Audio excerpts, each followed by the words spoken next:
Clive had written the script of Underworld. So did he write the script of Underworld and then direct you towards Rawhead Rex? How did this come to be? No, when I met him through a university friend of his, he was still writing the Books of Blood. He was living in Crouch End with his boyfriend John, and he was just spending all his time at home writing the Books of Blood. I think he was also involved in a fringe theatre company as well at the same time, putting on plays. But he wrote Underworld as a 10-page story outline. The Books of Blood were still being written, and I spent a couple of years, trying to raise the money, find a producer to raise the money for me for Underworld. And it was through another film school friend of mine who had just finished doing a John Hurt movie. I think it was Julian Sands and John Hurt. Can't remember the title of the film. Anyway, he introduced me to Don Hawkins. And Don Hawkins read Underworld, and he said, it's great, but I'm not into comic books. But my partner, Kevin Atcher, is. So he showed the script to Kevin, the story outline rather, and he said, "This is fantastic. I love it. Is there any more of this?" And I mentioned it to Clive, and Clive gave us the manuscripts to read. And remember, they hadn't been published yet. So Kevin and Don read all the stories, and they picked on around 5 of the short stories, and Rawhead Rex was one of them. I think the others were Jacqueline S., Midnight Meat Train. I can't remember the other 2. So they optioned the rights to 5 of the stories of the first volume of the Books of Blood. Clive hadn't written the other number 2 and number 3. And that's how it came about, really. I met Clive through a composer friend of mine, Anthony Villaris, who had done some music for me for a short film that I had done at film school, and some commercials which I was directing at the time. His brother had gone to university with Clive, and he showed him a couple of short films that I had directed, the Antagonist and my graduation film. And Clive liked them and said, "Let's have a meeting." So we met at Tony's house, and we got on, and he agreed to write a story outline for me. At that time, the Irish tax laws were very favourable for film production, and so having lack of funds in the UK, because the EIS schemes and the SEIS schemes didn't exist at the time, whereas Ireland was very progressive and had very, very good tax laws for film production. And the investors were Irish, and that's why we had to film it there, because you couldn't access those funds unless you filmed in Ireland. Well, that decision was made for the American market. Obviously, we had to cast an American in order to access the American market. Empire, who had already picked up Underworld, were keen to pick up Rawhead Rex as well, and their requirement, I would imagine, I wasn't involved in the conversations, but I would imagine that they would have required an American lead. And so Howard Hallenbeck became an American, yeah. Well, having just come off Underworld, which was, quite a big production for somebody of my inexperience, let's say. I had only directed a couple of short films before that. And it was very unusual at that time, in the mid-80s, for somebody of my background and relative inexperience to have an opportunity like that and direct quite a major movie, really. Budget-wise, not very high budget, but incredibly ambitious to do on the budgets that we had, both Underworld and Rawhead. But it was very daunting. But having gone through the experience of Underworld, which had quite a major cast, like Stephen Burkoff, Denham Elliott, Miranda Richardson, Art Malik, I had more confidence when I directed Rawhead, much more confidence than I had with Underworld. Colin was obviously chosen not by me, but by the producers, and I'm very grateful that they had chosen him. They had also chosen a band called Frua to do Underworld, who are now called Underworld, by the way. They changed their name to Underworld after the film. If I helped in some small way, then fantastic. But I think I've been labelled as the man that, because of the frustrations of the results of Underworld and Rawhead, he went on to make Hellraiser. This is the myth, this is the legend that's been thrown out there. The fact is, Clive had already been planning to do Hellraiser long before Underworld and Rawhead Rex was made. In fact, we used to go to Chris Achilleos' house to discuss art, and because Clive was very keen on art at that time, and so I introduced him to Chris, and we used to go around to Chris's house and talk art, politics, various other topics. And I remember once driving him back home to his home in Crouch End, he mentioned Hellraiser to me, and would I produce it for him, with him directing. These myths that are out there about me somehow being the cause of his frustrations is frustrating to me, to hear this kind of nonsense that you read about. It took me 10 years to acquire the rights to Rawhead Rex.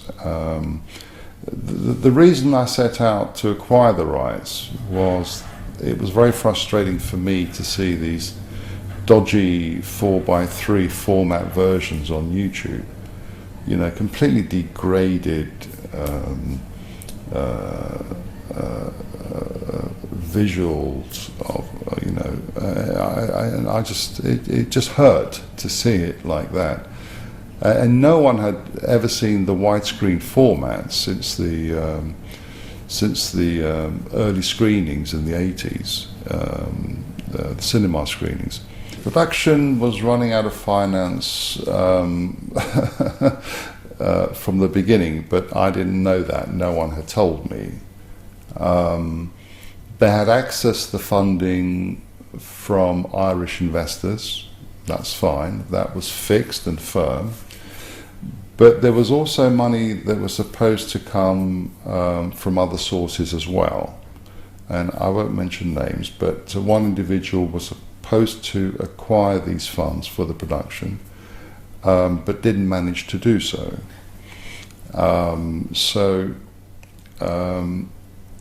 Plus, I think, I could be wrong, but I think Empire was supposed to give some advance as well, but they didn't.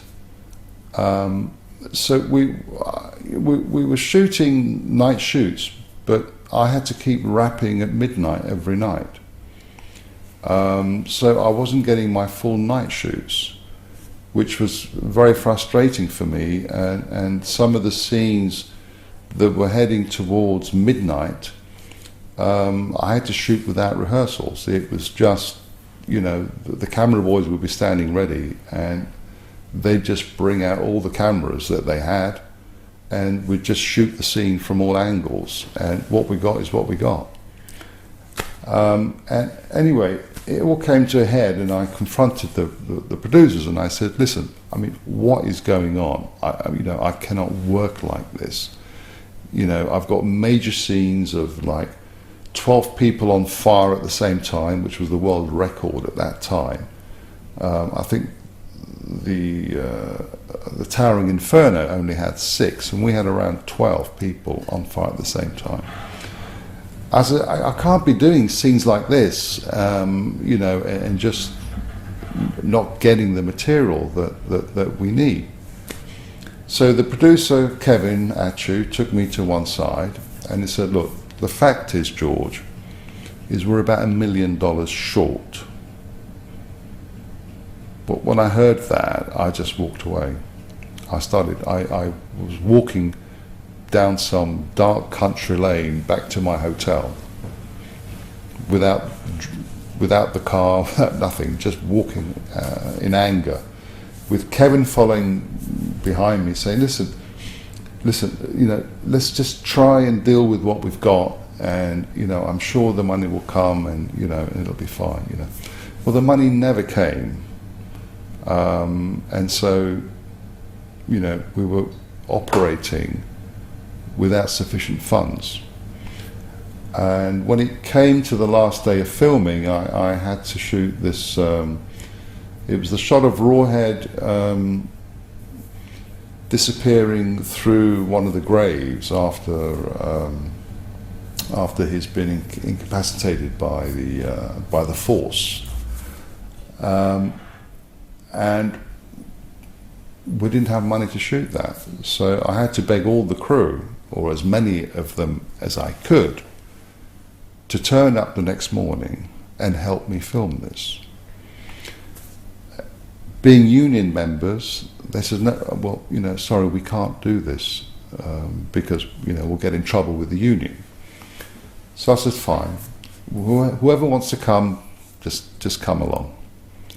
Anyway, I turn up on set the next morning, just waiting for whoever will show up so that we can shoot this scene. And one by one, a few people, you know, came, but it was enough to be able to shoot it. But it had to happen very, very fast. And it was frustrating for me because the same thing happened on Underworld.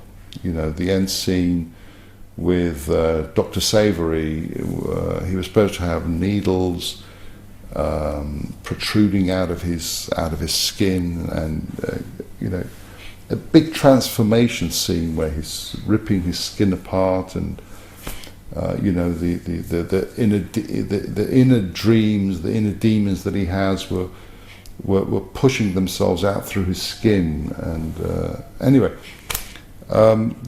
They had no money for me to do that scene, the same producers, and it was like a repeat of what happened on Underworld, and it was very frustrating to shoot underfunded, but you know, got the job done, got it all in the can somehow. This particular day was only with Rawhead. Yeah, but I mean, it did affect other scenes, yeah, for sure. You know, we were also operating under the conditions of one of the severest winter storms that Ireland had in like 100 years. So that didn't help. On the first day, we were wiped out. Yeah. We were filming on Sugarloaf Mountain, and it was the scene with the farmers, but you know, the wind was so ferocious that we couldn't even stand up. So fortunately we had some other actors on standby, and we were able to do one of the caravan interiors in the afternoon for a couple of hours. But on day one we had lost time. you know, and it was like that throughout. You know, we were losing time every day because of the weather. Even transporting the crew to these locations, there were delays because of the weather. So there was very little active filming time in the course of every day. But, you know, we managed. We shot for 7 weeks.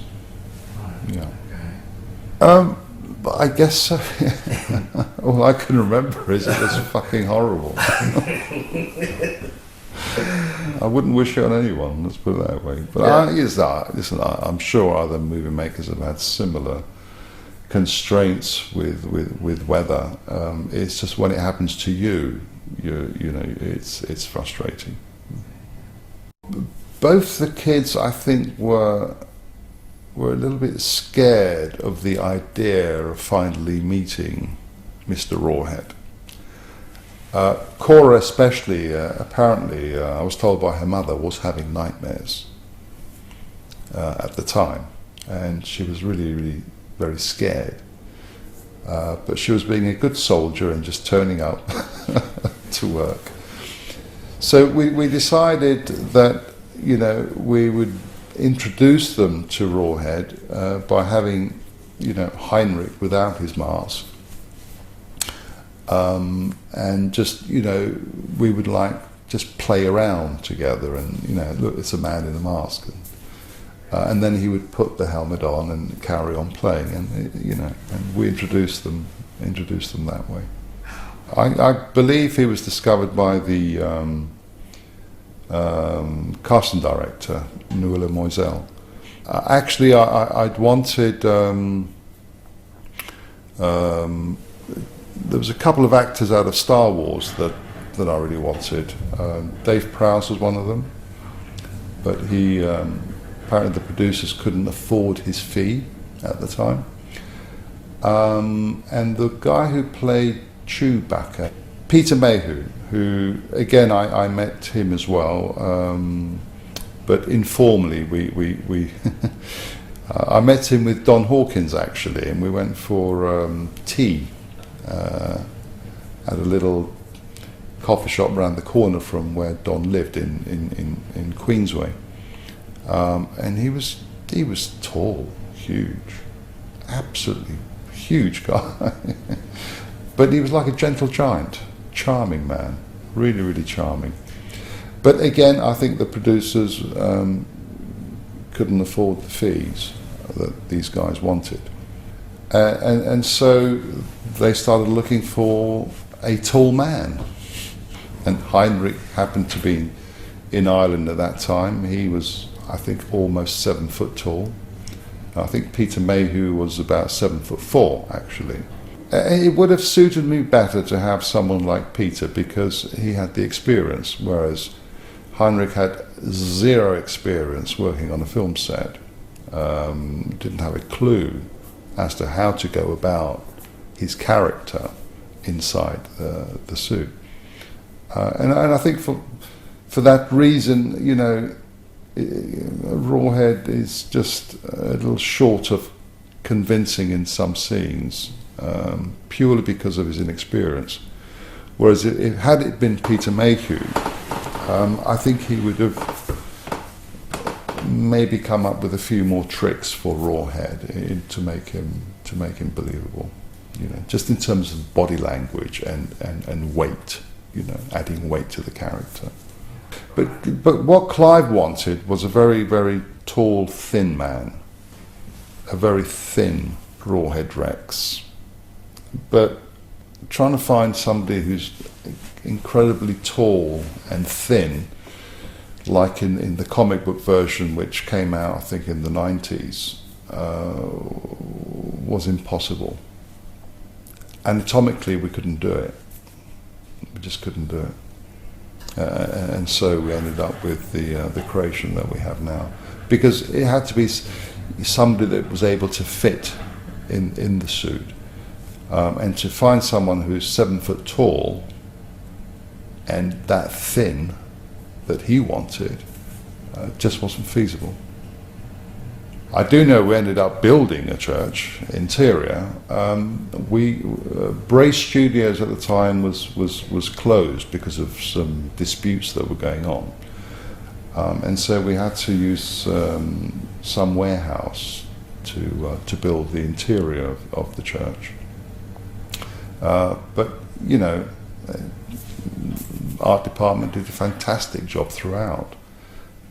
Even the graveyard we had to build because we couldn't use a real one again, because otherwise we were desecrated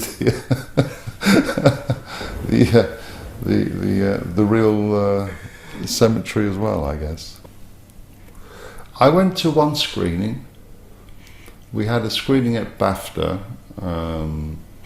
for, I think, cast, crew and friends. I didn't go in the cinema to watch it. I had, on a previous screening of Underworld, sat there with the audience to watch Underworld in one of the big Leicester Square cinemas. You know, we arranged a preview for the public and for the crew, and in those days the cinemas hadn't been downscaled into you know, smaller versions, you know, like 10 screens in one cinema. This was just like a huge huge cinema, but it was nerve-wracking sitting with the audience, and I swore I would never ever do that again.